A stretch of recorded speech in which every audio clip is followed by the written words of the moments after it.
Selamat siang Ibu Imas dan teman-teman, salam sejahtera bagi kita semua. Baiklah, perkenalkan kami dari kelompok 12 yang akan membahas hak asasi manusia. Kelompok ini beranggotakan 3 orang, yaitu saya sendiri, Aliu Gani Rasidi dari Teknik Industri, dan rekan-rekan saya, Josephine Setia Arta Jelita dari Psikologi, dan Kayla Sucining Penggalih dari Psikologi. Baiklah, untuk tidak berlama-lama, saya akan menjelaskan pengertian hak asasi manusia. Hak asasi manusia atau HAM adalah sebuah konsep hukum dan normatif yang menyatakan bahwa manusia memiliki hak yang melekat pada dirinya karena ia adalah seorang manusia. Hak asasi manusia berlaku kapan saja, di mana saja, dan kepada siapa saja, sehingga hak asasi manusia ini sifatnya universal. Berlanjut sejarah HAM. Menurut sejarah, HAM sudah ada sejak periode sebelum Masehi. Pada tahun 1792 sebelum Masehi, hukum Hammurabi disusun oleh Raja Babilonia untuk memerintah masyarakat yang lebih beragam setelah menaklukkan Mesopotamia. Kitab ini dibuat untuk memastikan bahwa hak dan kewajiban setiap warga negaranya bisa terpenuhi dengan adil dan tanpa dibeda-bedakan.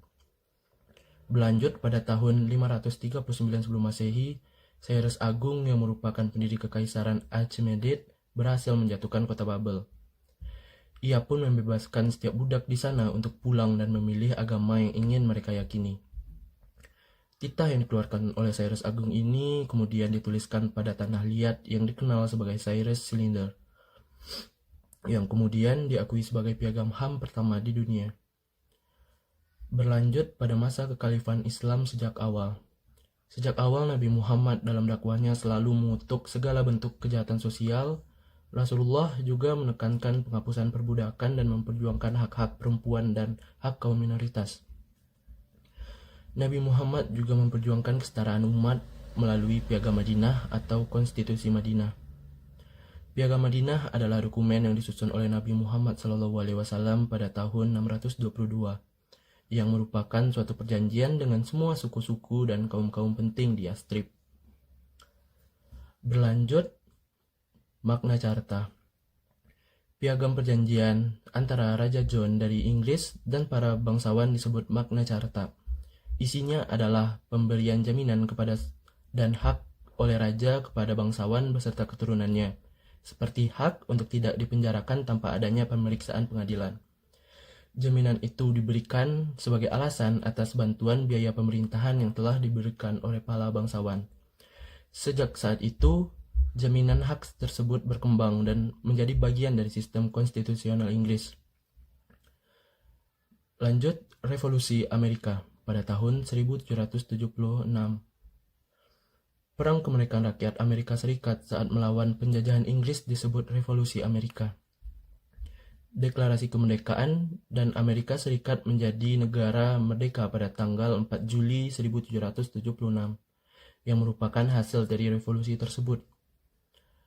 Yang terakhir, Revolusi Prancis pada tahun 1789. Revolusi Prancis adalah bentuk perlawanan rakyat Prancis kepada rajanya sendiri, yaitu Louis ke-16, yang telah bertindak sewenang-wenang dan absolut. Pernyataan hak-hak manusia dan warga negara dihasilkan dari Revolusi Prancis. Pernyataan itu membuat 3 hal, yaitu hak atas kebebasan, kesamaan, dan persaudaraan. Dalam perkembangannya, pemahaman mengenal HAM makin luas sejak permulaan abad ke-20. Konsep hak asasi manusia berkembang menjadi 4 macam kebebasan, yaitu kebebasan untuk beragama, kebebasan untuk berbicara dan berpendapat, dan kebebasan dari kemelaratan, dan kebebasan dari ketakutan. Baiklah, selanjutnya yang akan dilanjutkan oleh rekan-rekan saya. Perkembangan HAM di Indonesia. Periode sebelum kemerdekaan yaitu tahun 1908 sampai 1945, pemikiran HAM pada masa sebelum kemerdekaan dapat dilihat dalam sejarah kemunculan organisasi Pergerakan Nasional Budi Utomo 1908, Sarekat Islam 1911, Indes Partis 1912, Perhimpunan Indonesia 1925, Partai Nasional Indonesia 1927. Lahirnya pergerakan-pergerakan yang menjunjung berdirinya HAM Seperti ini tak lepas dari pelanggaran HAM yang dilakukan oleh penguasa atau penjajah. Dalam sejarah pemikiran HAM di Indonesia, Budi Utomo merupakan organisasi pertama yang menyuarakan kesadaran berserikat dan mengeluarkan pendapat melalui petisi-petisi yang ditunjukkan kepada pemerintah kolonial maupun lewat tulisan di surat kabar periode setelah kemerdekaan 1945 sampai sekarang. Perdebatan tentang HAM berlanjut sampai periode pasca kemerdekaan, periode 1945 sampai 1950. Pemikiran HAM pada periode ini menekankan wacana untuk merdeka atau self-determination, hak kebebasan untuk berserikat melalui organisasi politik mulai didirikan, serta hak kebebasan untuk menyampaikan pendapat terutama di parlemen. Periode 1950 sampai 1959. Periode ini dikenal dengan periode parlementer. Menurut catatan Bagirmanan, masa gemilang sejarah HAM di Indonesia tercermin dalam 4 indikator HAM. Pertama, munculnya partai politik dengan berbagai ideologi. Kedua, adanya kebebasan pers. Ketiga, pelaksanaan pemilihan umum secara aman, bebas, dan demokratis. Dan terakhir yang keempat yaitu kontrol parlemen atas eksekutif. Lalu selanjutnya ada periode 1959 sampai 1966.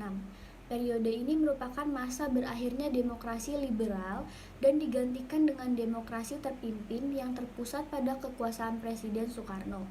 Demokrasi terpimpin atau Gwenet demokrasi tidak lain sebagai bentuk penolakan Presiden Soekarno terhadap demokrasi parlementer yang dinilai merupakan produk Barat. Melalui sistem demokrasi terpimpin, kekuasaan terpusat di tangan presiden. Presiden tidak dapat dikontrol oleh parlemen.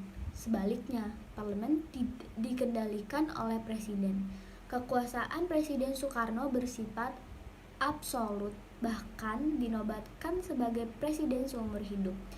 Dan akhirnya pemerintahan Presiden Soekarno sekaligus sebagai awal era pemerintahan Orde Baru, yaitu masa pemerintahan Presiden Soeharto. Periode pasca Orde Baru tahun 1998 adalah era paling penting dalam sejarah perkembangan HAM di Indonesia setelah terbebas dari pasungan rezim Orde Baru dan merupakan awal datangnya era demokrasi dan HAM yang kala itu dipimpin oleh B.J. Habibie yang menjabat sebagai wakil presiden. Pada masa pemerintahan Habibie misalnya, perhatian pemerintah terhadap pelaksanaan HAM mengalami perkembangan yang sangat signifikan. Lahirnya TAP MPR nomor 17, MPR 1998 tentang HAM merupakan salah satu indikator pemerintah era reformasi. Pelaksanaan HAM menurut DUHAM 1928, Undang-Undang Dasar 1945, dan Undang-Undang Nomor 39 Tahun 1999. A. Universal Declaration of Human Rights atau sering disebut DUHAM adalah pernyataan dunia tentang perlindungan atas hak asasi manusia yang terdiri dari 30 pasal. Deklarasi ini menyerukan kepada seluruh bangsa dunia untuk menjamin hak asasi manusia sesuai dengan konstitusi di negara masing-masing. Deklarasi ini dengan tidak ada pengecualian apapun seperti perbedaan ras, warna kulit, jenis kelamin, bahasa, agama, politik, atau pandangan lain. Asal-usul kebangsaan atau kemasyarakatan, hak milik, kelahiran, ataupun kedudukan lain. B. Undang-undang yang mengatur tentang hak asasi manusia di Indonesia adalah Undang-Undang Nomor 39 Tahun 1999. Dalam pasal 12 Undang-Undang Nomor 39 Tahun 1999 disebutkan bahwa setiap orang berhak atas perlindungan bagi pengembangan pribadinya untuk memperoleh pendidikan, mencerdaskan dirinya, dan meningkatkan kualitas hidupnya agar menjadi manusia yang beriman, bertakwa, bertanggung jawab, berakhlak mulia, bahagia, dan sejahtera sesuai dengan hak asasi manusia. Materi yang terakhir yaitu penyelenggaraan HAM di Indonesia. Keberhasilan HAM di negara kita bisa dibilang menurun dikarenakan masalah-masalah yang terjadi belakangan ini terkesan tidak adil.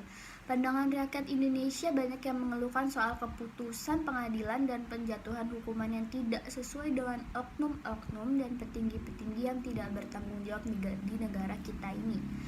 Untuk hambatan dan tantangan utama dalam penegakan hak asasi manusia di Indonesia adalah masalah ketertiban dan keamanan nasional. Lalu setelah itu rendahnya kesadaran hak asasi manusia dan minimnya perangkat hukum dan perundang-undangan yang ada di Indonesia. Mungkin itu saja yang bisa kami sampaikan dari materi kali ini, yaitu materi tentang hak asasi manusia. Bila ada kekurangan, kami mohon maaf dan kami ucapkan terima kasih. Wassalamualaikum warahmatullahi wabarakatuh.